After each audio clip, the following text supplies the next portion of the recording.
In a cottage, in a village, in a small country, Lisa has been baking. Her mother and father are very proud of her. They are always telling people how clever she is and all the wonderful things she can do. Oh Lisa, what lovely things you have made. You are really brilliant. 20 carambans, 12 jam tarts, and 1 apple pie, all fit for a king to eat. When the king comes to the village today, I am going to tell him how clever you are. At that moment, there is the sound of cheering outside. Quick Lisa, see if that's the king coming. I hope he visits us so I can show him all the wonderful things you have made. Lisa goes to the window and looks out. Look, the king has stopped at our gate. I bet he can smell all this lovely food. I am sure the king would want to marry a girl as clever as you. Just then, the king puts his head through the window. I can smell apple pie. My favorite. Oh please, your majesty, come and try a slice. The king comes into the cottage. Mother cuts a slice of pie and gives it to me. Precious. Delicious. The king licks his finger. That's the best pie I ever tasted. Who made it? My daughter, Lisa, made it, and she's the cleverest girl there ever was. The king starts to move to the door, but Lisa's mother takes hold of the king's arm. Now, before you rush off, Yes, do hang on, Your Majesty. And I tell you about Lisa. She can bake the best pies in the world, and she can weave the most beautiful clothes and spin the finest thread. Oh, father, please be quiet. I'm sure the king is in a hurry. There are plenty of people at the palace who can bake and weave and spin. None of them can be as clever as Lisa. She's so clever. She can do anything at all. Father, don't be silly. go on, your majesty, you ask her. What shall I ask her to do? While mother is thinking, father interprets. I know. Ask her to spin straw into gold. Oh, please, your majesty. Please don't take any notice of father. Of course, I can't spin straw into gold. But Lisa, you are so clever. You probably could spin straw into gold if you try. Lisa whispers to her mother. Mother, you know I can't spin straw into gold. It does seem very likely, but never mind. We can soon find out. My kingdom not very rich, and I could do with some more gold. You can come back to the place, and if you really can turn straw into gold, you'll be very one. But if not, I shall cut off your head. Lisa starts to cry. But no one can spin straw into gold. Your majesty. Lisa's mother looks worried. She is beginning to regret what she and Lisa's father have told the king. Please, your majesty, her mother was only joking. Yes, I was only joking. The king is not listening. He looks very stern. If you're telling the truth, she nothing to fear. But if not, Taking hold of Lisa's arm, the king walked out of the cottage. It is night. In her room, high in a tower, Lisa is crying. There is a spinning wheel beside her and a big heap of straw. Oh dear, I can't possibly make gold out of straw, and when the king finds out, he will cut off my head. Suddenly, there is a scratching noise and a strange little man with a long pointed nose climbed through the window. Why are you crying? Because my father told the king I could spin straw into gold. Now the king will cut off my head. The little man laughed. There's no need to cry about. I will have you if you give me something in exchange. But I have not got anything. What about that pretty necklace you're wearing? This?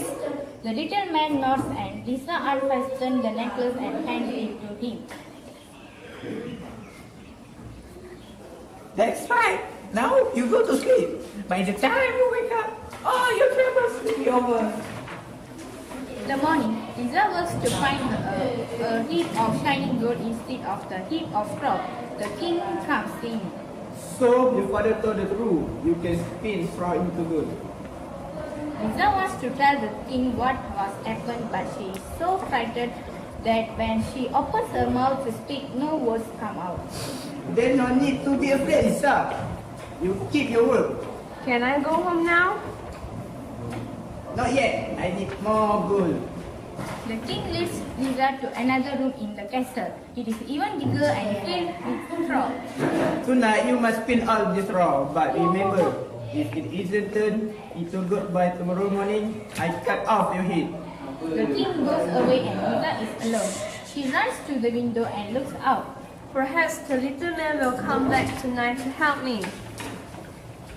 That night, Lisa hears the scratching noise at the window. The strange little man climbs in through the window. Hey, Mars, you want to speak? I favorite class. But I have nothing to give you. What about the earring you're wearing? This? The little man nods and Lisa takes off a ring and hands it to him. It will do. Now go to sleep, and in the morning there will be heap of gold, heap of straw. In the morning, Lisa opens her eyes and scratches. There is a big pile of gold in the middle of the floor. The king comes in. Well done, Lisa. You have found my gold. Please, can I go home now? No, you must come with me. The king leads Lisa to the tower. It is filled with straw. I had people to sing the countryside for every last piece of straw. If you can spin it all into gold, then I will make you my queen. But remember, if it isn't turned into gold by tomorrow morning, I cut off your head. The king goes away and Lisa sits down and begins to cry. If the little man comes again, I have nothing to give him. And if there's no gold tomorrow, the king will cut off my head. Lisa hears some shouting from the street below. She looks out of the window and sees her mother and father waving to her. Lisa shouts down to them.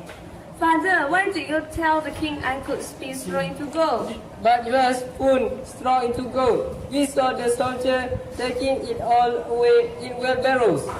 Lisa shakes her head and tells her mother and father about the little man who helped her. But I have nothing left to give him next time.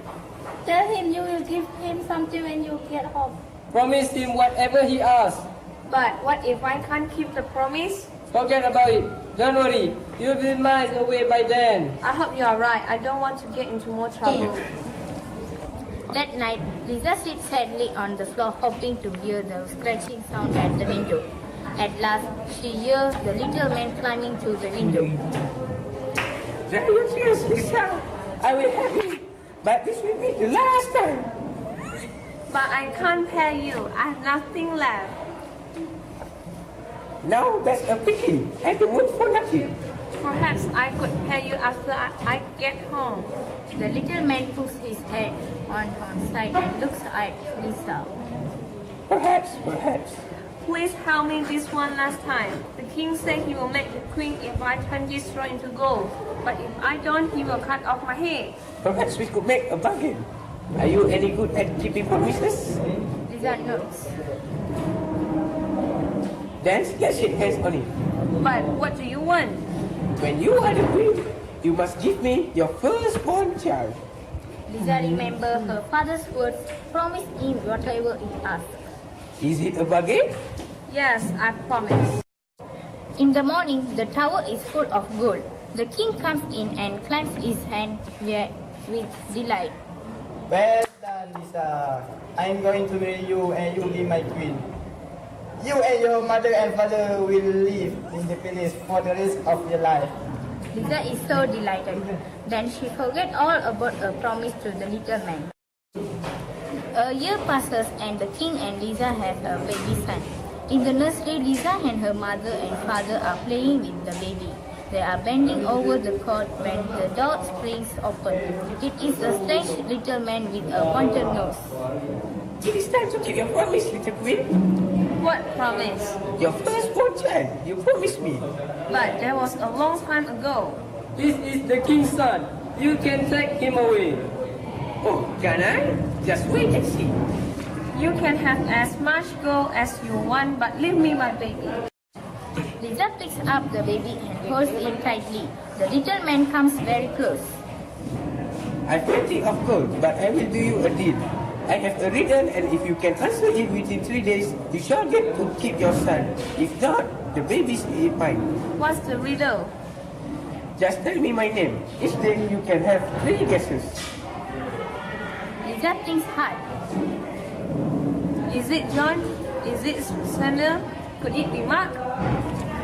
Each time the little man shakes his head. Then he laughs and stamps his feet on the ground and whistles out of the room. Oh, Mother, how can we possibly find out his name? There are thousands to choose from. Oh, Lisa, it's a long call. I'm sorry. The following day, Lisa is in the nursery holding the baby. The door opens and the little man dashes into the room. Well now, have you guessed? 3 days and 3 guesses on each day.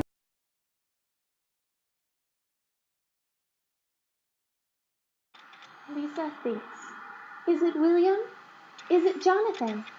It must be something strange, like Marmaduke? It's dark. But all of Mother those and guesses father were wrong. are in the woods. They have followed the little man. Mother hides behind a bush. Someone is singing. She sees the little man dancing around the small fire. Father creeps nearer. Wife and family I have none, but tomorrow I will have the king's own son. Tricks and riddles are my game. Rumplestiltskin is my name. Mother and father creep away without making a noise. The following day in the nursery, Lisa holds the baby. She and her mother and father wait for the little man to come back. The door flies open and the little man enters. He is grinning. Now then, little pig, you have 3 guesses left. I bet it's Jason. Is it Oliver? The little man laughs and reaches out to take the baby. Lisa shouts. I know, it's Rumplestiltskin. The little man gives a great cry of rage and stamps his feet. Ah! You cheated! You cheated! You must have cheated! Go away, Rumplestiltskin, and leave us alone. Don't ever come back. Ah! Rumplestiltskin looks at Lisa and mother. Then he looks at father. Then he stamps so hard and on the floor that his foot goes right through it. He is so angry that he vanishes in a puff of smoke. And now my baby is safe. Oh, Mother, Father, however can I thank you? You don't need to thank us. If it was not for us, you would not have been in this mess. Yes, we've learned our lesson. We'll never boast about you again, even if you are the best daughter in the world, and we've got the very best little grandson.